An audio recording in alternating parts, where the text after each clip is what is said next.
name's Chip Lindsey. I'm the offensive coordinator. Coach Patterson, Coach Graham hit on some great things. I just got a couple things I want to leave you with. You know, youth football is why we're all here today. I'm just going to be honest with you. That's where the flame started for me, right? Playing as a young kid, growing up. My goal when I was a young guy playing youth football was to play at the high school, wherever I was. I didn't really have aspirations of playing in college, right? But those guys that were in high school, they were heroes to me, okay? And I think you need to remember that as you got your little one coming up. We got parents and coaches here. You guys have a unique opportunity to work together to grow the game and make your kids want to continue to play as they get older. All three of us, Coach Patterson, myself, Coach Graham, we were high school football coaches, okay? And I realized how important youth football was to my high school program. One of the programs that I was the head coach at, there was no youth football for that high school. And I thought that was a problem. All our young kids, they'd go play in the youth program, and they'd all go to the big school across the city, right? All our kids, then they come to high school, and those kids some of them would never get to me because they'd go play at another high school. And that was before I got there. So we started youth football. People said, you can't do it, Coach. You don't have enough kids. Well, you know what? If you design it, if you build it, they will come, right? And we gave an opportunity for each grade we had youth football. And the most important thing for me as the high school coach was to make sure I had good people coaching those guys. Now, I had a vested interest because I had two boys playing, okay? I'm going to be honest with you. And I didn't want some guy out there that was going to practice them 4 hours and run them into each other all day. I wanted them to teach them the game. And like Coach said, the game's changed even more today. But you guys as a whole have a unique opportunity, okay, to make these kids continue to be excited about playing.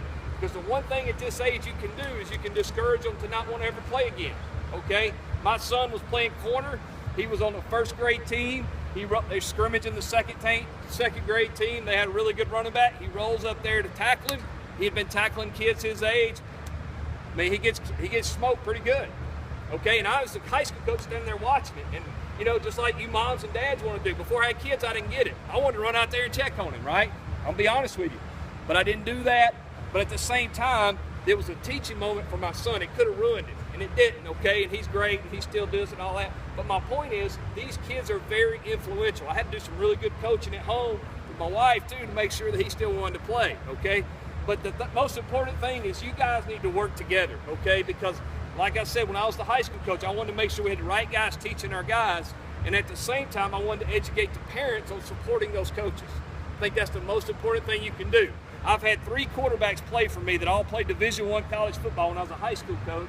2 of them were D tackles in youth football, and the other one was an offensive tackle or something like offensive lineman, okay? So don't get caught up so much in where your kid's playing and what you think he's going to be and all that. Teach them the game. He said it, Coach Patterson said it best, the fundamentals of how to do things the right way. Football teaches you about life.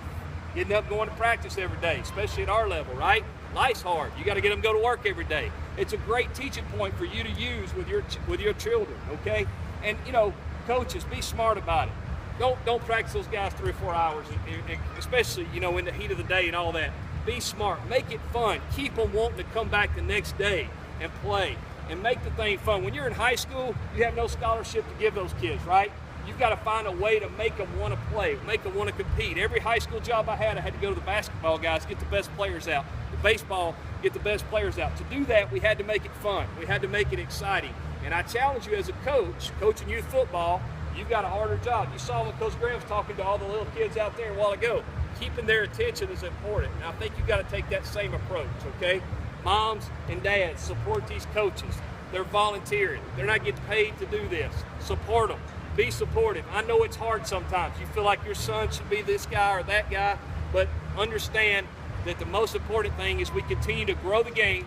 It's the greatest game there is. It's the greatest team sport there is. It teaches you about life, and do a great job working together. And I know all of you have a great year. I want to thank you for bringing your kids out today. Looking forward to 2016. I would love to see every one of you at our games. Feel free to mingle around and meet our coaches and our players. And wish you the best this year. Go Devils. Thank you.